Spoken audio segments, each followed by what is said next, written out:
교육 2장 3절. 위대한 사람들의 생애. 의인의 열매는 생명나무라. 잠언 11장 30절. 성경에 기록된 역사 중에는 참된 교육의 결과에 대한 많은 신뢰들이 제시되어 있다. 그것들은 하나님의 지도 아래서 그 품성을 도야한 사람들의 귀한 경험을 보여준다. 그들은 동료 인간들에게 축복이 되는 일생을 보내었으며 하나님의 대표자로서 세상에 섰던 사람들이다. 그 사람들 중에는 가장 위대한 정치가인 요셉과 다니엘, 가장 현명한 입법관인 모세, 가장 충실한 개혁자인 엘리사가 있었고, 또한 그 사람의 말하는 것처럼 말한 사람은 이때까지 없었던 예수님을 제외하면 세상에서 가장 큰 교사였던 바울 같은 인물도 있었다. 요셉과 다니엘은 청소년 시절에 가정을 떠나 포로로 이교국으로 끌려갔다. 특별히 요셉은 그의 운명에 큰 변화를 가져다준 많은 시련을 당했다. 자기 아버지의 집에서 오로지 따뜻한 사랑 속에서만 자라던 소년이 보디발의 집에서는 노예가 되었다.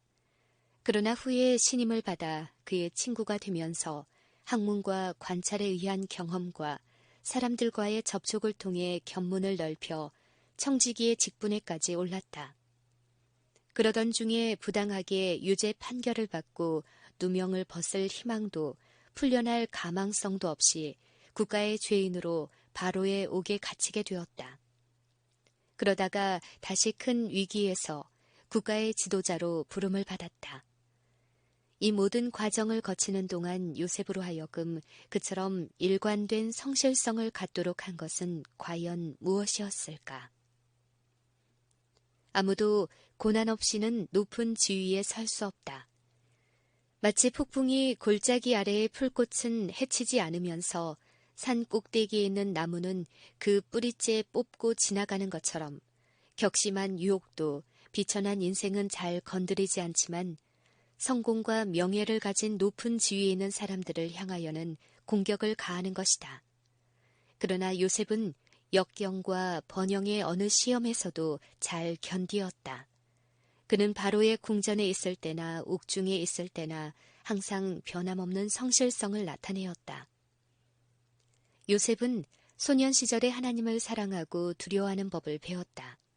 때때로 그는 별이 총총한 시리아의 하늘 아래 장막에서 그의 아버지 야곱이 베델에서 꾸었던 꿈, 하늘에서 땅에 닿은 사다리, 그리고 그 위를 오르내리는 천사들, 또한 하늘 보좌에서 내려와 자신을 나타내 보이신 하나님의 이야기를 들었다. 또한 그는 야곱이 야복 강가에서 투쟁하여 마침내 마음속에 품었던 죄를 몰아내고 승리자가 되어 하나님으로 더불어 겨루어 이기었다라는 칭호를 얻은 이야기도 들었다. 양치는 소년으로 아버지의 양무리를 지키던 요셉의 순결하고 단순한 생활은 그의 체력과 지능을 발달케 하였다. 천연계를 통하여 하나님과 더불어 교제하고 거룩한 위탁물로서 대대로 전해 내려온 귀한 진리들을 배움으로 그는 견실한 정신과 확고한 원칙을 체득하였다. 요셉은 그의 생애의 위기에서 곧 자기의 어린 시절을 보낸 가나안 본집으로부터 노예의 운명이 기다리고 있는 애굽으로 가는 두려운 나그네 길 가운데서 혈육들의 천막이 있는 산들을 마지막으로 바라볼 때 야곱의 하나님을 기억하였다. 소년 시절의 교훈을 생각할 때 그의 마음은 감동으로 떨렸다. 그는 진실한 사람이 되어 어떠한 때에라도 하늘 임금의 백성으로서 합당한 행동을 취하기로 결심했다. 외국인과 노예로서 겪는 괴로운 생활, 보고 듣는 것이 모두 악덕과 우상 숭배뿐인 환경, 온통 사람의 마음을 끄는 부와 문화와 왕실의 화려함으로 행해지는 예배의식, 이 모든 것 가운데서도 요셉은 요동하지 않았다. 그는 의무에 충실하는 법을 배웠다. 가장 낮은 지위로부터 가장 높은 신분에 이르기까지 어떠한 입장에서도 충실하였으므로 그의 모든 능력은 최고의 봉사를 위하여 훈련되었다. 요셉이 바로의 궁전에 부름을 받았을 당시에 애굽은 세상에서 가장 큰 국가였다. 문화, 예술, 그리고 학문에 있어서 애굽과 비할 나라는 어디에도 없었다. 가장 어렵고 위험한 시기에 요셉은 그 왕국의 정무를 맡았으며 그의 시정은 국가와 백성들의 신뢰를 얻었다. 바로는 그로 그 집의 주관자를 삼아 그 모든 소유를 관리케 하고 임의로 백관을 제어하며 지혜로 장로들을 교훈하게 하였다. 영감의 말씀은 요셉의 생애의 비결을 우리에게 보여준다. 그의 자녀들을 향한 축복의 기도에서 야곱은 거룩한 능력과 아름다운 말로 가장 사랑하는 아들 요셉에 대해 이렇게 말하였다. 요셉은 무성한 가지, 곧 샘 곁에 무성한 가지라. 그 가지가 담을 넘었도다. 활 쏘는 자가 그를 학대하며 그를 쏘며 그를 군박하였으나 요셉의 활이 도리어 경강하며 그의 팔이 힘이 있으니 야곱의 전능자의 손을 힘입음이라. 내 아비의 하나님께로 말미암나니 그가 너를 도우실 것이요 전능자로 말미암나니 그가 내게 복을 주실 것이라. 위로 하늘의 복과 아래로 원천의 복과 내 아비의 축복이 내 부와 조의 축복보다 나아서 영원한 산이 한없음같이 이 축복이 요셉의 머리로 돌아오며 그 형제 중 뛰어난 자의 정수리로 돌아오리로다. 창세기 49장 22절부터 26절. 보이지 아니하는 하나님께 대한 신앙과 충성은 요셉을 굳세게 만든 닻이었다. 여기에 그의 능력이 숨어 있었다. 그의 팔이 힘이 있으니 야곱의 전능자의 손을 힘입음이라. 하늘에 사신 다니엘. 바벨론에서의 다니엘과 그의 동무들의 청년 시절이 애굽에서의 요셉의 초기 생애보다 행복된 것은 사실이었으나 그들도 요셉에 못지않은 혹독한 품성의 시련을 겪었다. 왕족의 혈통을 받은 이 청년들은 비교적 소박한 유대인의 가정으로부터 가장 번화한 도시에 있는 당시의 최대 군주의 궁정에 옮겨져서 국왕을 위한 특별한 봉사를 위하여 교육을 받게 되었다. 부패하고 사치한 궁정에서 그들은 강한 유혹에 둘러싸였다.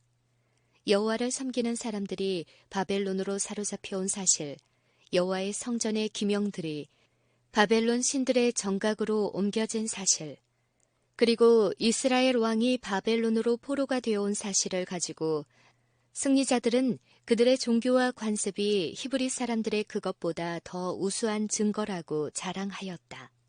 그런 환경 아래서 이스라엘 백성이 하나님의 율법을 떠남으로 자초한 굴욕을 통하여 하나님께서는 당신의 최상권과 거룩하신 요구와 그리고 복종에 대한 확실한 결과를 바벨론 사람들에게 명확하게 보여주셨다. 또한 하나님께서는 당신께 끝까지 충성하는 사람들을 통하여 이를 증거하셨다. 당시로서는 이러한 방법밖에는 없었다. 다니엘과 그의 동무들에게는 처음부터 시련이 닥쳤다. 그들을 총애하여 그들이 행복한 생활을 하기를 원했던 국왕은 자신이 먹는 음식물을 그들에게 공급하도록 하는 특별 명령을 내렸다. 그러나 국왕의 음식물은 우상의 제물로 바쳐졌던 것이었다. 왕이 주는 식물을 먹음으로 그 청년들은 국왕과 함께 우상 숭배자로 낙인 찍힐 것이었다. 여호와를 향한 그들의 충성된 마음은 그것을 허락하지 않았다. 그들은 지덕체의 발달에 영향을 미치는 사치와 도락을 멀리했다. 다니엘과 그의 동무들은 하나님의 말씀의 원칙 안에서 충실히 교육을 받아왔기 때문에 신령한 것을 위하여 물질적인 것을 희생해야 할 것과 최고의 선을 추구해야 할 것을 알았다. 그리하여 그들은 그 보상을 받았다. 절제의 습관과 하나님의 대리자로서의 책임감이 그들의 지덕체의 능력을 고루 발달시켰다.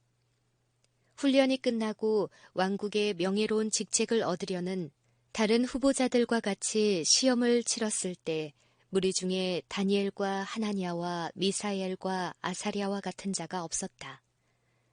바벨론 궁정에는 우수한 인재들과 고귀한 천품을 가진 사람들과 세상의 최고 교양을 가진 사람들이 각각 자기 지방의 대표로 전국에서 몰려와 있었다. 이들 중에서도 세 사람의 히브리 포로들은 비교할 자가 없을 만큼 뛰어났다. 육체적 힘이나 아름다움, 지성과 학식에 있어서도 그들을 따를 자가 없었다. 왕이 그들에게 모든 일을 묻는 중에 그 지혜와 총명이 온 나라 박수와 술객보다 10배나 나은 줄을 아니라. 하나님께 대한 변함없는 충성심과 굳센 극기심을 가진 청년 다니엘은 그 고상한 기품과 예절 바른 행동, 그를 감독하는 이교의 관리로부터 은혜와 긍휼을 얻게 되었다. 그는 평생 동안 이와 같은 사람으로 지냈다. 그는 승진이 빨라 왕국의 총리 자리에 올랐다. 역대 군주의 치세, 국가의 몰락, 또한 원수의 왕국 건설에 있어서 그의 기지와 예의와 선량한 성품은 한편으로 원칙에 굳게 선 마음과 합해져서 그의 원수들까지도 그가 충성되어 아무 그릇함도 없고 아무 허물도 없다고 시인할 정도로 그의 지혜와 정치적 수완은 뛰어났다. 다니엘이 굳은 신뢰로 하나님께 매달려 있을 때 예언의 능력의 신이 그에게 임하였다. 그는 사람들에게 존경을 받는 가운데 궁정의 책임과 국가의 기밀 처리를 위임받았으며 또 이러는 사이에 하나님에게서도 신임을 받아 그분의 대사로서 장래의 오묘한 일들을 해석하는 법을 배웠다. 이교의 군주들은 하늘의 대표인 다니엘과 교제하는 중에 그의 하나님을 인정하지 않을 수 없었다. 느부갓네살은 너희 하나님은 참으로 모든 신의 신이시요 모든 왕의 주제시로다. 내가 능히 이 은밀한 것을 나타내었으니 네 하나님은 또 은밀한 것을 나타내시는 자시로다 라고 말하였다.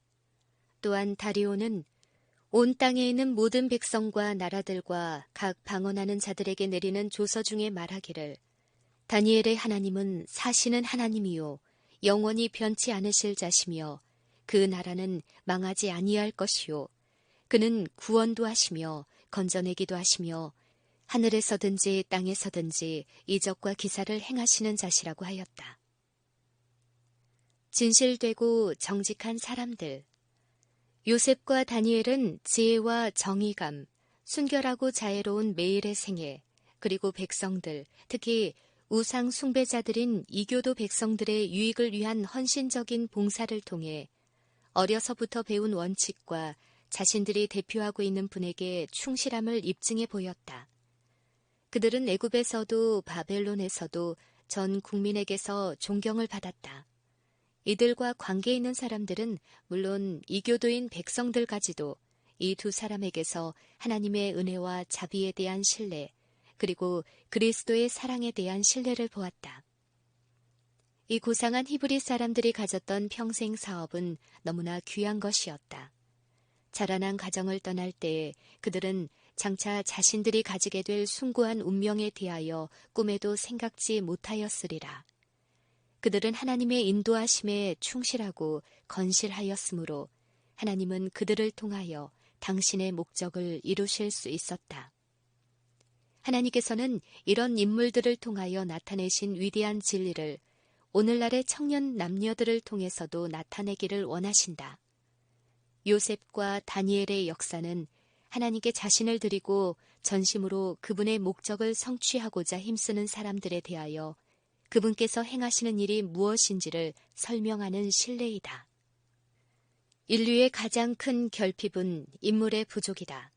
그 인물이란 매매되지 않는 사람, 심령이 진실하고 정직한 사람, 죄를 그대로 죄라고 부르기를 두려워하지 않는 사람, 마치 나침반의 바늘이 틀림없이 남북을 가리키듯이 양심이 그 의무에 충실한 사람, 비록 하늘이 무너질지라도 옳은 일을 위하여 굳게 서는 그런 사람들이다.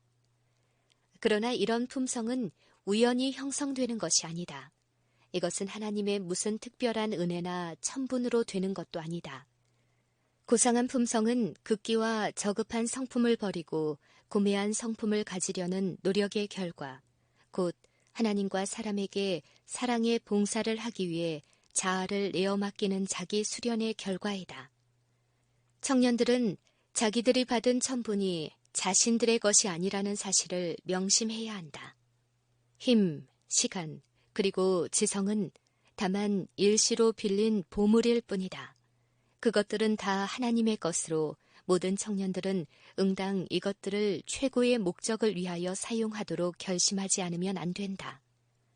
청년들은 각각 하나님께서 열매를 보기 원하시는 가지이면서 자본을 증식시켜야 할 청지기이며 또 세상의 어두움을 비추는 빛이다. 청년들과 유년들은 모두 하나님의 영광과 인류의 복리를 위하여 각자 해야 할 일이 있는 것이다. 작은 일에 충성된 사람 엘리사. 선지자 엘리사는 유년 시절을 조용한 전원 속에서 하나님과 천연계의 가르침 아래 유용한 훈련을 받으면서 보냈다. 그의 아버지와 가족은 당시 거의 전국적이다시피 했던 배교의 분위기 속에서도 바알 신에게 무릎을 꿇지 않은 사람들이었다. 그 가정은 하나님에 대한 공경과 충실한 의무 이행을 생활의 법칙으로 삼았다. 부유한 농부의 아들 엘리사는 주위에서 손쉽게 찾아 할 수 있는 일에 종사하였다. 그는 사람들을 지도할 소질을 가졌으면서도 일상생활의 평범한 의무를 행하기 위한 훈련을 받았다. 사람을 지혜롭게 지도하기 위해서는 자신이 먼저 순종하는 법을 배워야 했다. 작은 일에 충실함으로써 그는 더 크고 중한 책임을 지기에 합당하도록 준비되었다. 엘리사는 유순한 한편 정력과 굳은 의지도 가지고 있었다. 그는 하나님을 사랑하고 두려워하는 마음으로 일상생활을 하는 중에도 확고한 목적과 고상한 품성을 가지고 하나님의 은혜와 지식 속에서 성장했다. 그는 아버지를 도와 가사에 협력하는 중에 하나님과 더불어 협력하는 법도 배웠다. 엘리사는 아버지의 종들과 함께 밭을 갈고 있을 때에 선지자로 부르심을 받았다. 하나님의 인도로 자기 후계자를 찾고 있던 엘리야가 이 젊은이의 어깨에 두루마기를 던졌을 때 엘리사는 부르심을 깨닫고 이에 순종하였다. 그가 가서 엘리야를 좇으며 수종 들었더라. 처음에 엘리사에게 주어진 일은 큰 것이 아니었다. 역시 평범한 의무를 행하는 것이 그를 훈련하는 일이 되었다. 그는 그 주인 엘리야의 손에 물을 붓는 자였다고 한다. 그는 선지자 엘리야를 따르는 자로서 작은 일에 항상 충실하면서 날마다 더욱 뚜렷해지는 목적을 가지고 하나님께서 주신 임무에 헌신하였다. 엘리사가 처음으로 부르심을 받았을 때 그의 결심은 시험을 받았다. 그가 엘리야를 따라가려고 할 때 그 선지자는 그에게 집으로 돌아가라고 하였다. 그는 어느 것이 더 가치가 있는지 생각해 보지 않을 수 없었다. 다시 말해 부르심을 받아들일 것인지 거절할 것인지를 스스로 정해야 했다. 그러나 엘리사는 그가 가진 기회의 가치를 알았다. 그는 어떤 세속적인 이익으로도 하나님의 사자가 될 가능성과 하나님의 종과 교제할 특권을 맞바꿀 수 없다고 생각하였다. 세월이 지나 엘리야가 승천해야 할 때가 되었을 때 엘리사는 그 후계자가 될 준비가 되어 있었다. 여기서 다시 엘리사의 믿음과 결심은 시험을 받았다. 엘리사는 엘리야의 순회 봉사 여행을 따라다니는 중에 그 선지자에게 조금 있으면 변화가 올 것이라는 사실을 알았다. 그런데 그는 가는 곳마다 엘리야로부터 돌아가는 것이 좋겠다는 말을 들었다. 청컨대 너는 여기 머물라. 여호와께서 나를 베델로 보내시느니라. 그러나 소년 시절부터 쟁기를 잡고 일해온 엘리사는 도중에 실망한다든지 그만두어서는 안 된다고 배워왔다. 이제 또 다른 의무를 수행하기 위해 쟁기를 잡은 그는 그 목적으로부터 돌아설 수가 없었다. 돌아가라는 권면을 받을 때마다 그의 대답은 여호와의 사심과 당신의 혼의 삶을 가리켜 맹세하노니 내가 당신을 떠나지 아니하겠나이다. 라고 하는 것이었다. 이에 두 사람이 행하니라. 그 두 사람이 요단가에 섰더니 엘리야가 겉옷을 취하여 말아 물을 치매 물이 이리저리 갈라지고 두 사람이 육지 위로 건너더라. 건너매 엘리야가 엘리사에게 이르되 나를 내게서 취하기 전에 내가 내게 어떻게 할 것을 구하라. 엘리사가 가로되 당신의 영감이 갑절이나 내게 있기를 구하나이다. 가로되 내가 어려운 일을 구하는도다. 그러나 나를 내게서 취하시는 것을 내가 보면 그 일이 내게 이루려니와 그렇지 않으면 이루지 아니하리라 하고 두 사람이 행하며 말하더니 후련히 불수레와 불말들이 두 사람을 격하고 엘리야가 회리 바람을 타고 승천하더라. 엘리사가 보고 소리 지르되 내 아버지여 내 아버지여 이스라엘의 병거와 그 마병이여 하더니 다시 보이지 아니하는지라. 이에 엘리사가 자기의 옷을 잡아 돌에 찢고 엘리야의 몸에서 떨어진 겉옷을 주워 가지고 돌아와서 요단 언덕에 서서 엘리야의 몸에서 떨어진 그 겉옷을 가지고 물을 치며 가로되 엘리야의 하나님 여호와는 어디 계시나이까 하고 저도 물을 치매 물이 이리저리 갈라지고 엘리사가 건너니라. 맞은편 여리고에 있는 선지자의 생도들이 저를 보며 말하기를 엘리야의 영감이 엘리사의 위에 머물렀다 하고 가서 저를 영접하여 그 앞에서 땅에 엎드리더라. 이때부터 엘리사는 엘리야의 일을 대신하였다. 작은 일에 충실했던 그는 큰 일에도 충실하다는 것을 입증해 보였다. 능력의 사람 엘리야는 감당하기에 벅찬 악들을 타도하기 위하여 사용된 하나님의 그릇이었다. 아합과 이교도 이세벨의 지지를 기반으로 하여 백성들을 유혹하던 우상 숭배가 타도되고 바알의 선지자들이 죽임을 당하였다. 이스라엘의 온 백성들이 깊은 감동을 받았으며 많은 사람들이 하나님을 경배하는 길로 돌아섰다. 엘리야의 후계자로서 인내를 가지고 신중하게 이스라엘을 안전한 길로 인도해 갈 인물이 필요했다. 이 일을 위한 준비로 엘리사는 어려서부터 하나님의 지도 아래 훈련을 받았다. 이것은 모든 사람이 배워야 할 교훈이다. 하나님께서 사람을 훈련시키는 정확한 목적은 아무도 알 수 없으나 작은 일에 충실하다는 것은 더 큰 책임을 지기에도 적합하다는 증거가 된다. 사람의 모든 행위는 그 품성의 표현이다. 그러므로 작은 일에 부끄러울 것이 없는 일꾼으로 자기 자신을 나타내는 자만이 하나님께로부터 더욱 큰 신임과 높임을 받게 될 것이다. 믿음의 장부 모세. 모세가 따뜻한 가정의 보호로부터 떠난 것은 요셉이나 다니엘보다 더 어릴 때였다. 그러나 이때 벌써 그의 생애는 요셉이나 다니엘의 생애를 꼴찌었던 동일한 힘에 의해 영향을 받았었다. 모세가 히브리 친척들과 함께 보낸 기간은 불과 12년간이었다. 그러나 이 기간 동안에 그를 위대하게 만든 기초가 놓여졌던 것이다. 더구나 이 기초는 세상에 거의 알려지지 않은 이름 없는 자의 손에 의해 놓여졌다. 요게벳은 여자 노예였다. 그러나 비록 신분은 낮았지만 그가 진 짐은 무거웠다. 나사렛의 마리아를 제외하고는 요게벳만큼 세상에 큰 축복을 준 여자도 없다. 그는 자기 아이가 멀지 않아 자신의 보호를 떠나서 하나님을 모르는 사람들에 의해 양육받게 될 것을 알고 더욱 열심으로 그 아들의 마음을 하늘에 연결시키기 위하여 힘썼다. 그녀는 어린 모세의 마음에 하나님을 향한 사랑과 충성심을 심어주고자 노력했다. 그 일은 뜻대로 충분히 이루어졌다. 요게벳이 의무로 알고 가르치고 자신의 평생의 교훈으로 삼았던 진리의 원칙들이 모세의 마음에 그대로 옮겨져 그를 하나님에게서 떠나지 않게 했다. 요게벳의 아들은 고센의 가난한 가정을 떠나 바로의 궁정으로 가서 애굽 왕녀의 사랑하는 아들이 되었다.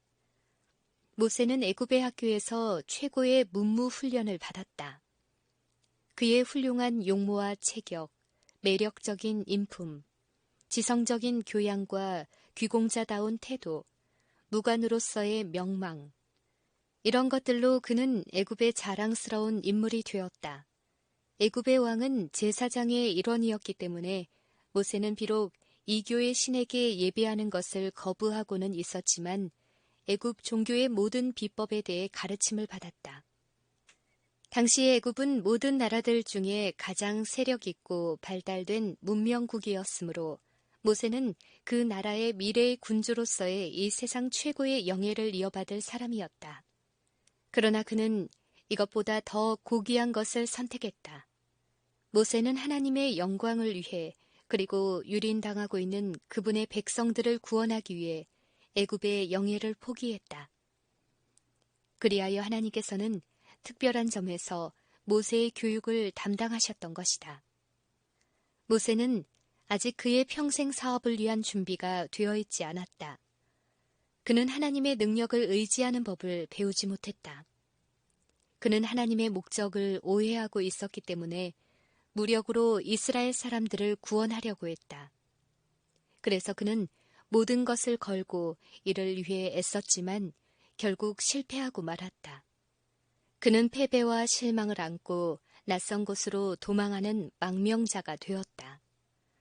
미디안의 광야에서 모세는 목자로서 40년을 보냈다. 겉으로 보기에 그는 필생의 사명과 영영 무관하게 된 듯 보였으나 실제로는 그 임무의 달성을 위하여 훈련을 받고 있었던 것이다. 무지하고 규율이 안 잡힌 군중을 다스리기 위해서는 그 길을 통하여 지혜를 얻어야만 했다. 순한 양들을 보호하는 중에 그는 이스라엘에 충직하고 인내심 많은 목자가 되는 데 필요한 경험을 얻었다. 하나님의 대표자가 되기 위해서는 먼저 하나님을 아는 자가 되어야 했다. 애굽에서 받은 영향, 양모의 애정, 왕손으로서의 입장, 무수한 형태의 매혹적인 사치와 향락, 섬세하고 교묘한 거짓 종교의 신비, 이 모든 것들이 모세의 마음과 품성에 깊은 영향을 주었다. 그러나 광야의 극히 단순한 환경에 의해 그는 이 모든 영향에서 벗어날 수 있었다. 장엄한 산들에 둘리어 인적이 드문 곳에서 모세는 홀로 하나님과 더불어 교제하였다. 어디에나 하나님의 이름이 쓰여져 있었다. 모세는 하나님의 임재 가운데서 그분의 능력에 둘러싸인 듯 하였다. 여기에서 그의 자만은 흔적도 없이 사라졌다. 그는 무한하신 하나님 앞에서 인간이 얼마나 무력하고 시야가 좁은 존재인가를 깨달았다.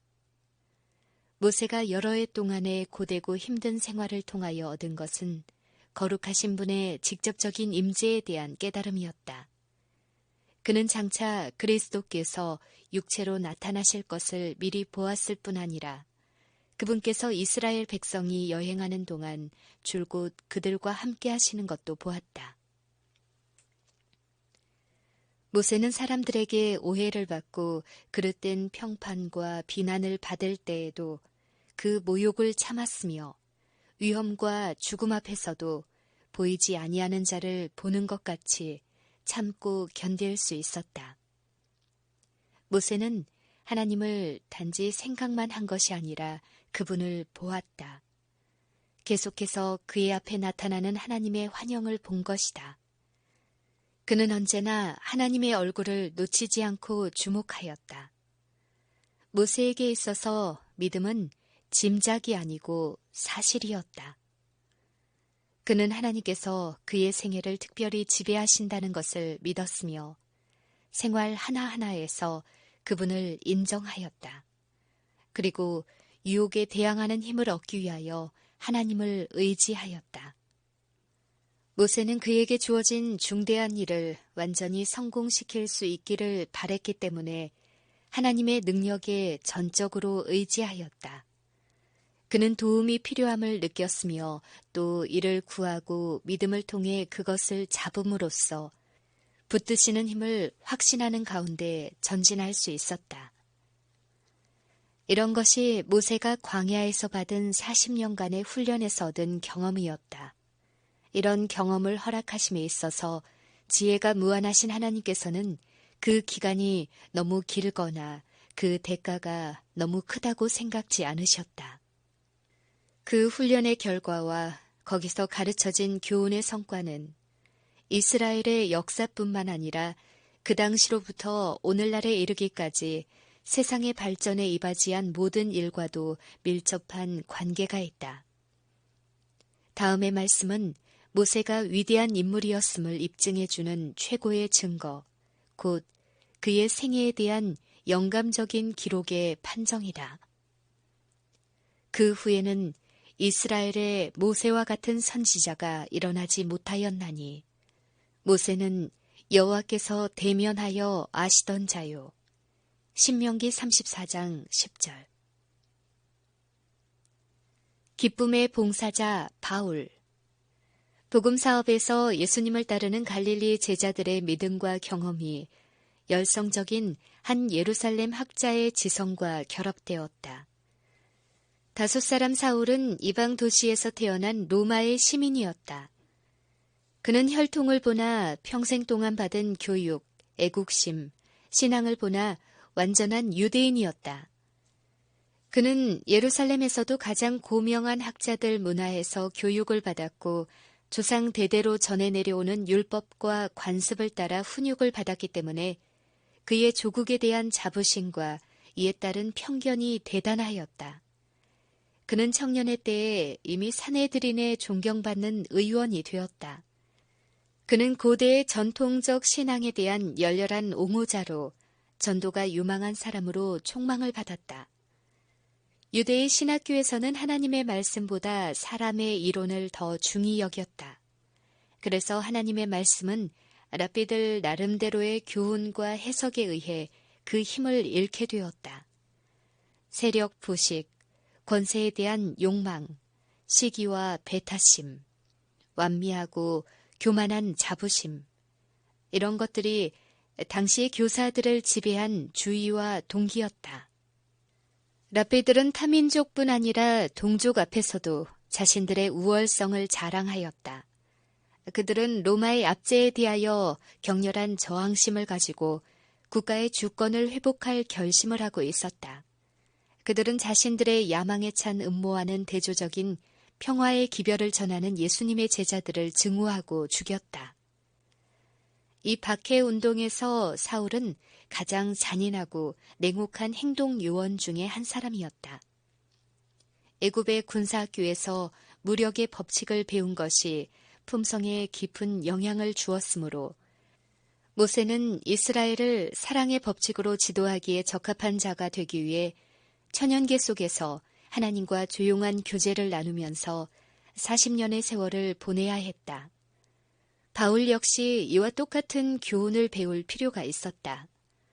다메섹 성문 밖에서 바울이 본 십자가에 달리신 예수님의 이상은 그의 생애의 방향을 일변시켰다.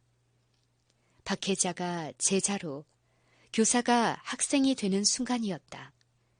다메섹에서 쓸쓸히 보낸 어두운 며칠이 그에겐 마치 몇 해가 되는 것처럼 느껴졌다. 그가 기억하고 있던 구약 성경의 말씀은 그의 연구 자료가 되었으며 그리스도께서는 그의 교사가 되셨다. 그에게도 고요한 천연계는 학교가 되었다. 그는 아라비아 사막으로 가서 성경을 연구하며 하나님에 대하여 배웠다. 그는 지금까지 자기의 생애를 꼴지어왔던 편견과 관습에서 벗어나 진리의 근원이신 하나님으로부터 교훈을 받았다. 그의 후반 생애는 자기 희생과 사랑의 봉사로 일관되었다. 그는 말하기를 헬라인이나 야만이나 지혜 있는 자나 어리석은 자에게 다 내가 빚진 자라. 그리스도의 사랑이 우리를 강권하시는도다. 라고 하였다. 사람으로 교사가 된 자 중에서 가장 위대했던 바울은 중요한 의무뿐만 아니라 사소한 의무까지도 받아들여 수행했다. 그는 정신적인 노동은 물론 육체적인 노동도 필요하다는 것을 알고 수공업으로 자신의 생계를 꾸려나갔다. 그는 문명이 발달된 도시에서 날마다 복음을 전하는 한편 천막 만드는 일에도 종사하였다. 에베소 교회의 장로들과 작별할 때 그는 너희 아는 바에 이 손으로 나와 내 동행들의 쓰는 것을 담당하였다고 말하였다. 바울은 천부적으로 지력이 뛰어났다. 그는 또 그의 생애를 통해 보기 드문 지혜를 발휘했다. 더없이 깊은 뜻을 담고 있는 원칙들, 당시 가장 위대한 사람들도 알지 못한 원칙들이 바울의 가르침을 통해 드러났으며 그의 생애에서 예증되었다. 그는 모든 지혜 가운데 가장 큰 지혜를 가지고 있었다. 이러한 지혜는 사람으로 하여금 동정심과 통찰력을 소유케 하며 서로 참된 마음으로 교제하게 하고 선량한 본성을 일깨워 보다 고귀한 삶을 살 수 있게 한다. 바울이 이교도인 루스드라 사람들 앞에서 모든 은혜의 근원이신 천연계의 하나님을 가리켜 너희에게 하늘로서 비를 내리시며 결실기를 주시는 선한 일을 하사 음식과 기쁨으로 너희 마음에 만족해 하신 분이라고 한 말을 주목하라. 빌립보의 감옥에 갇힌 그를 보라. 고통스러운 고문을 받았음에도 불구하고 그는 한밤에 정막을 깨트리며 찬미를 불렀다. 지진으로 옥문이 열렸을 때에도 그는 내 몸을 상하지 말라. 우리가 다 여기 있노라. 라고 하며 이교도인 간수를 안심시켰다.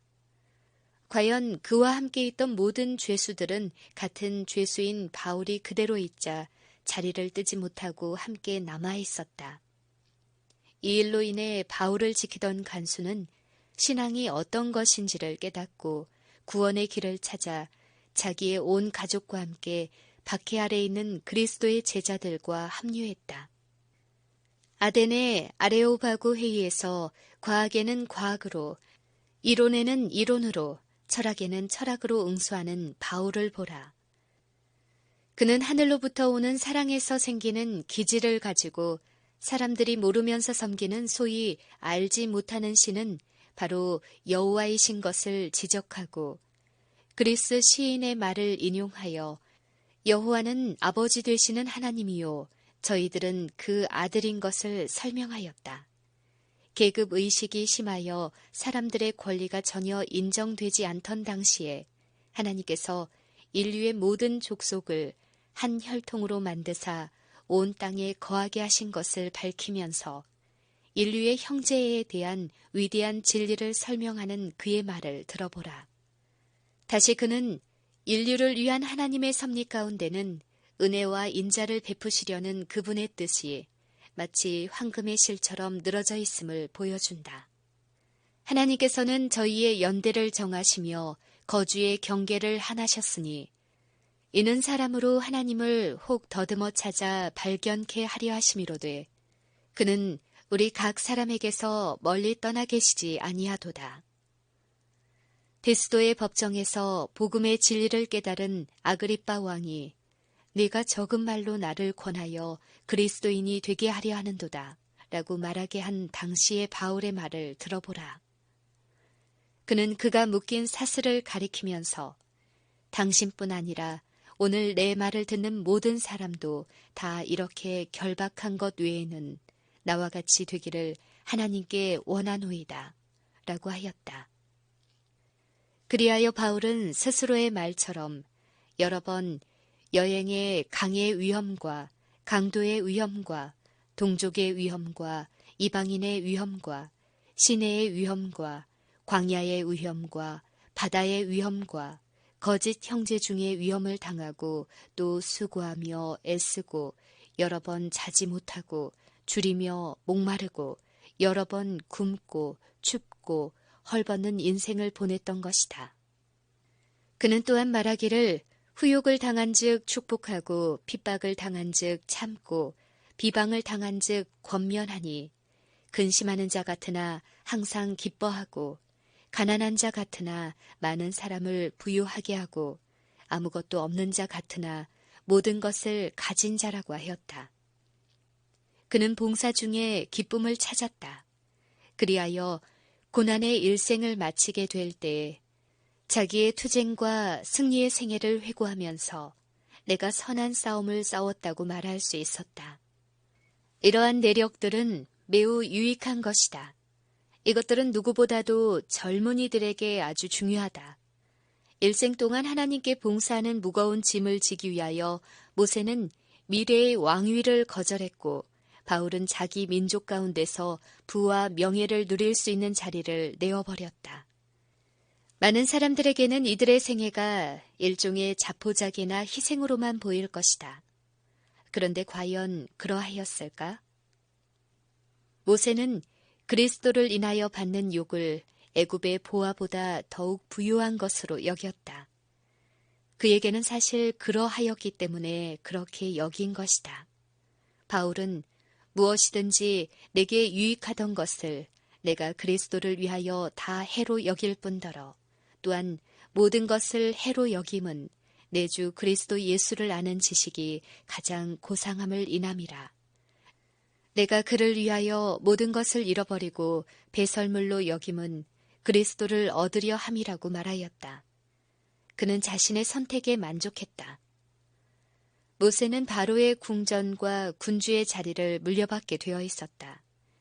그러나 그 화려한 궁전에는 사람들로 하나님을 잊어버리게 하는 죄로 물든 향락이 넘쳤으므로 모세는 그것 대신에 장구한 재물과 의를 택하였다.